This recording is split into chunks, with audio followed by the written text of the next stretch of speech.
কোরআনুল কারীম এমন একটি কিতাব,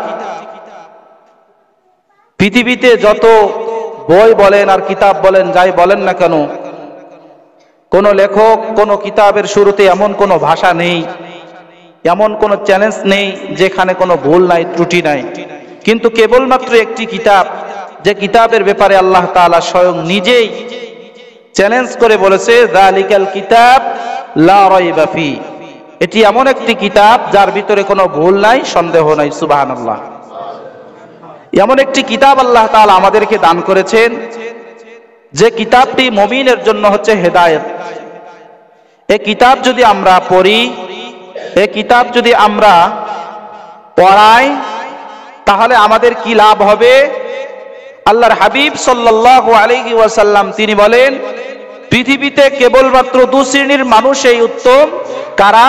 খায়রুকুম মান তাআল্লামাল কুরআনা ওয়া আল্লামা।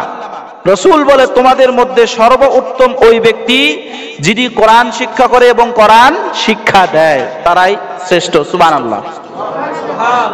পৃথিবীতে আল্লাহ তাআলা কিংবা আল্লাহর হাবিব এ কথা বলে নাই যে তোমাদের এলাকার যিনি এমপি হবে, মন্ত্রী হবে, মেম্বার হবে, সে হলো উত্তম কিংবা শ্রেষ্ঠ, এমন কথা বলে নাই। বরং কি বলেছে?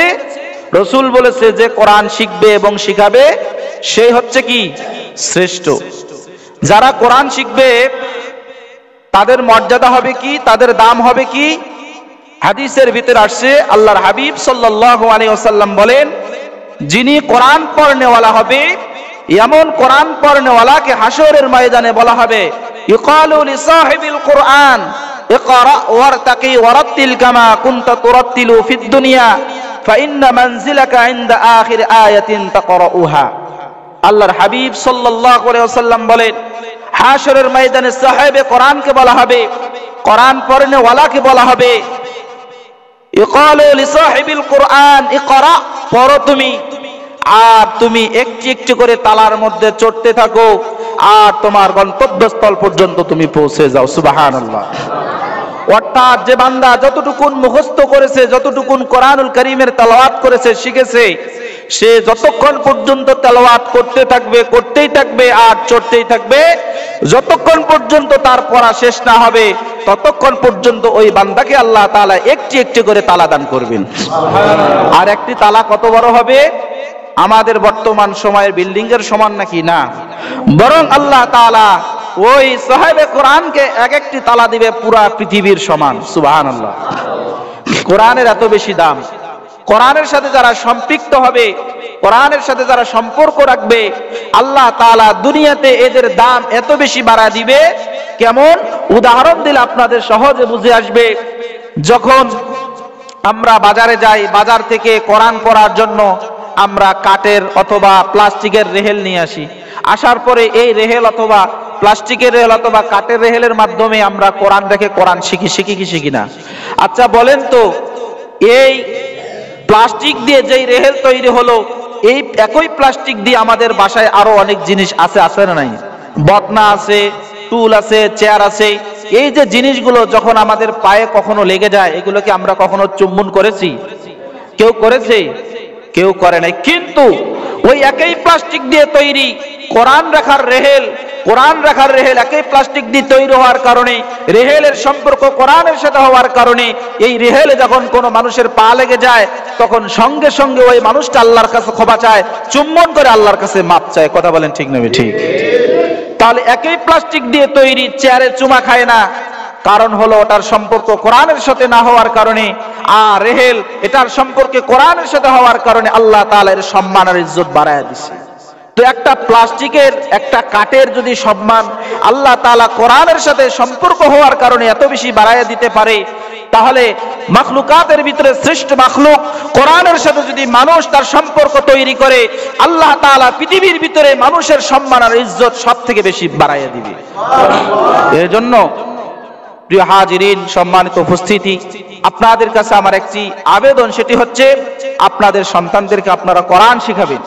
কোরআন যদি আপনারা শিখান, শুধু আপনাদের সন্তানরাই দামি হবে না, বরং হাদিসের ভিতরে আসছে আল্লাহর হাবিব সাল্লাল্লাহু আলাইহি ওয়াসাল্লাম বলে যে হাশরের ময়দানে একজন মাতা হাফেজে কোরআনের মাতা পিতার মাথায় এমন একটা মুকুট পরানো হবে, যে মুকুটের আলো সূর্যের আলোর থেকেও বেশি হবে। সুবহানাল্লাহ। তাহলে সন্তানের কারণে আপনার সম্মান মর্যাদা আল্লাহ তাআলা বাড়ায় দিবে। এটা তো আখিরাতের, দুনিয়ার ফায়দা আপনার কি হবে?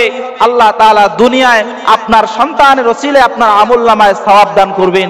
হাদিসের ভিতরে আসছে আল্লাহর হাবিব সাল্লাল্লাহু আলাইহি সাল্লাম বলেন রুফিআল কলামু আন সালাসা, তিন ব্যক্তি থেকে কলম উঠিয়ে নেওয়া হয়েছে। কয় ব্যক্তি? তিন ব্যক্তি।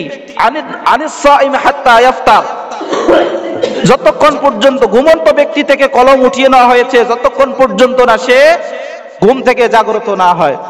দুই নাম্বার হলো পাগল ব্যক্তি, যতক্ষণ পর্যন্ত না সে জ্ঞানে ফিরে না আসে। আর তিন নাম্বার হলো নাবালেক, এই নাবালেক বাচ্চারা যতক্ষণ পর্যন্ত বালেক না হয় ততক্ষণ পর্যন্ত তার নেকিও লেখা হয় না, গুনাহও লেখা হয় না। এখন কথা হলো, আজকে যে আপনাদের এই ছোট ছোট বাচ্চাগুলা কোরআন নিল, হাদিসের ভিতরে আসছে কোরআনের একটা হরফের বিনিময়ে আল্লাহ তাআলা তার আমলনামায় 10টা করে নেকি দান করে। এখন কথা হলো, হাদিসের ভিতরে এখনই আমরা শুনলাম যে নাবালেকের আমলও লেখা হয় না, গুনাহও লেখা হয় না, তো সওয়াবগুলো যাবে কোথায়? বঙ্গোপসাগরে কি ফেলে দেওয়া হবে? না। আল্লাহর হাবিব সাল্লাল্লাহু আলাইহি ওয়াসাল্লাম তিনি বলেন যে মানুষটা কাউকে উত্তম কোন পথ দেখায়, আল্লাহ তাআলা ওই ব্যক্তির আমলনামায় যাকে উত্তম পথ দেখালো সে ভালো কাজ করে যে পরিমাণ সওয়াব পায়, এই পরিমাণ সওয়াব যে পথ দেখালো তার আমলনামায় দেওয়া হয়। সুবহানাল্লাহ। অর্থাৎ আজকে আপনার সন্তানকে কোরআন শিখাচ্ছেন, কোরআন শেখানোর জন্য মক্তবে পাঠাইছেন, তো এটা কি আপনি ভালো পথ দেখান নাই? অবশ্যই ভালো পথ। এই ভালো পথ দেখানোর কারণে সন্তানের আমলনামায় নেকি লেখা হয় না ঠিকই, আল্লাহ তাআলা অটোমেটিক এর সওয়াবগুলো আপনার আমলনামায় আল্লাহ তাআলা জমা করে দেন। এই যে আপনি রিকশা চালান, আপনি চাকরি করেন, আপনি খেতে কাজ করেন, আপনি কোরআন তেলাওয়াত করার সুযোগ পান না, কিন্তু আপনার সন্তান কোরআন পড়তেছে, আপনার সন্তান কোরআন পড়ার কারণে আল্লাহ তাআলা আপনার আমলনামায় সওয়াব দিতেছে। সুবহানাল্লাহ। এজন্য আমরা সকলেই আমাদের সন্তানদেরকে দ্বীন শিখাবো, কোরআন শিখাবো। এটা শুধু দুনিয়ার জন্য নয়, বরং শুধু তার একার জন্য নয়, বরং এটা আখিরাতে আপনি এবং আপনার সন্তান, আপনার পরিবার সকলে এর দ্বারা উপকৃত হবে। এজন্য আমরা শুধু আমাদের সন্তানদেরকে শুধু এতটুকুন শিক্ষার ভিতরে সীমাবদ্ধ রাখবো না, বরং আমাদের দিলের ভিতরেই তামান্না থাকতে হবে, এই ইচ্ছা থাকতে হবে যে আমার আল্লাহ তাআলা 3টা সন্তান দিয়েছে। কয়টা সন্তান? 3টা সন্তান। আমি নিয়ত করি আমার একটা সন্তানকে আমি আলেম বানাবো, কোরআনের হাফেজ বানাবো। যদি আমার একটা সন্তানকে আমি কোরআনের হাফেজ বানাতে পারি, তো যে দুইটাকে আমি দুনিয়ার শিক্ষায় শিক্ষিত করেছি, এই দুইটা দ্বারা আমার দুনিয়ায় উপকৃত হতে পারবো।